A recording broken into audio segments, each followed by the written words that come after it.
At the beginning of the movie, we meet a guy named Jay Wheeler. The hero wakes up in the morning in his untidy room and starts to dress, occasionally looking at the girl sleeping in the bed. Jay is not going to treat his guest to breakfast and asks her to close the door behind herself. The hero goes to the bar, but the guard does not let him in, reminding him that yesterday he made a mess in the institution. Then Jay goes to the race, but even there he has no luck. The hero visits the casino and decides to have a drink. Jay is approached by an elderly man. The loan shark warns that he has learned that the hero's parent has quite a lot of money, which can help them. Jay assures that he does not communicate well with the family, and cannot borrow the necessary amount from them. This pisses off the loan shark, and he gives a deadline of Friday to repay the debt. The guard beats Jay, and the man continues the fight. After that, the hero gets to the police department and explains his behavior. As punishment, Jay starts working as a janitor in a mental institution. In the locker room, Frackle gives him a very unhappy look. Jay asks him to leave and mind his own business. The guard advises him to go to his brother's wedding.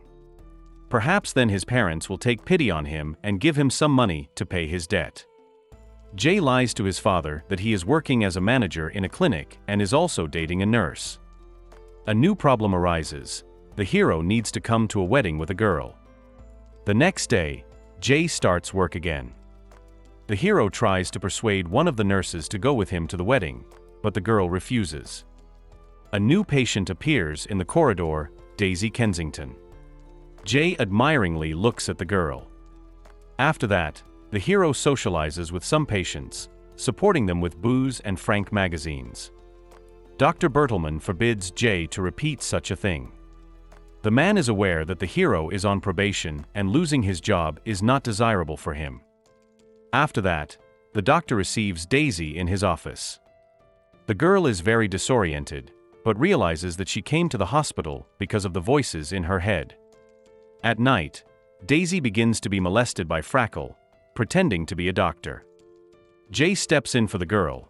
He defends her and asks her to be more careful and take care of herself. The hero escapes outside through the back door, and Daisy follows him. Jay tries to get away from the girl walking barefoot, but then still decides to help her too. Hero takes Daisy with him to the club. Leaving the girl behind the bar, Jay goes to the dressing room and asks one of the dancers to go to the wedding with him. Daisy decides to dance near the pylon, as she realized from the hero's descriptions that the club is a gathering of people who like to dance in the dark. Jay takes the girl from the guard and goes outside with her. It turns out that Daisy has no one at all to go to or even call. Jay comes up with a great plan. He is going to take Daisy with him to the wedding and promises that everything will be fine. On the airplane, the girl fails to press the flush in the toilet, and then a loud sound scares her a lot.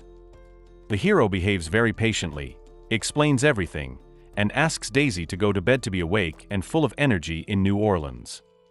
The girl goes to business class, and Jay has to take her away again, and tell her that they didn't pay for the wide seats. Daisy is happy that the hero calls her his girlfriend, and tells him that her mom often said no one wanted her. After the flight, the hero and his companion go by cab. The girl is nervous just before the house, and wants to stay outside. However, Jay calms her down and takes her hand. Mrs. Wheeler comes to admire the directness and charm of Daisy. The hero is pleased that the girl has made a good impression. While Daisy looks around her new room, Jay goes outside and talks to his father. The man shows his son the new van and then offers him a drink.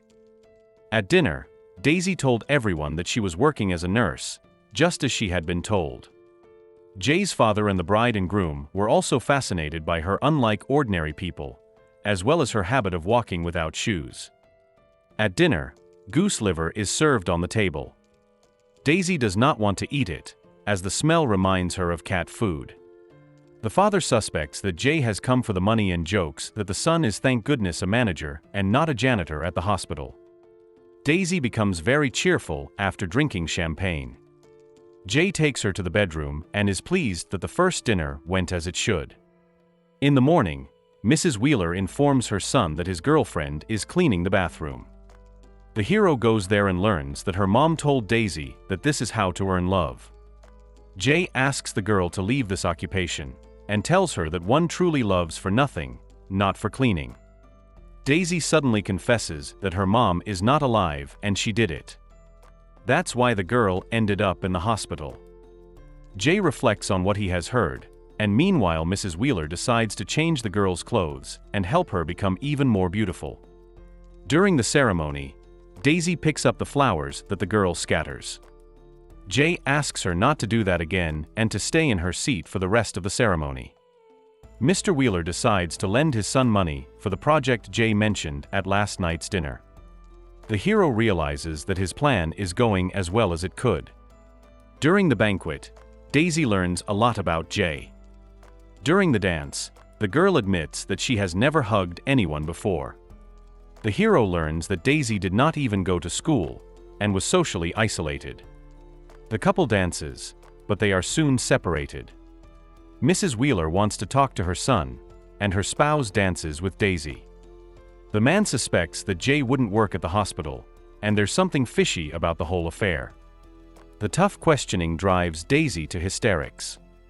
Jay picks her up and confesses to parents about the deception. Mrs. Wheeler wants to leave the girl the necklace. However, her spouse objects, a scandal ensues and Daisy screams frighteningly. Jay gives his mother the necklace and leaves in a cab. At his parents' house, the hero tries to find the car keys to drive back to the city with Daisy. The girl finds a key in the van and offers to drive it. Jay manages to fill up the car with the last money and go on the road. Daisy admires the device of the van and various trifles. Soon the hero makes the first stop. Jay gives the girl money and promises that he will be back soon. The hero gets into the van and plans to leave. Jay plans to sell the van to earn money to pay back his debt. Daisy sits late at the train station feeling abandoned. The security guard is worried about the girl and asks her to contact him if anything happens. The hero calls Dr. Bertelman and gives Daisy's whereabouts. However, Jay still realizes that he made a mistake and returns for the girl. Together with her, the hero continues his way to Los Angeles. During another stop, Jay holds the girl's hand and then asks her to go to the store and choose something to eat. At this time, the hero notices a police car. Jay picks up the girl and tries to escape with her from the pursuit. Despite all attempts, the policeman does not lag behind them. However, Jay manages to turn at one of the intersections and avoid unpleasant consequences. Soon the hero gets tired of the long road and stops. Daisy tells that she does not know how to drive, and everything she knows was taught to her by her mother. Jay is going to sleep for a couple hours, and asks the girl to keep an eye on the situation.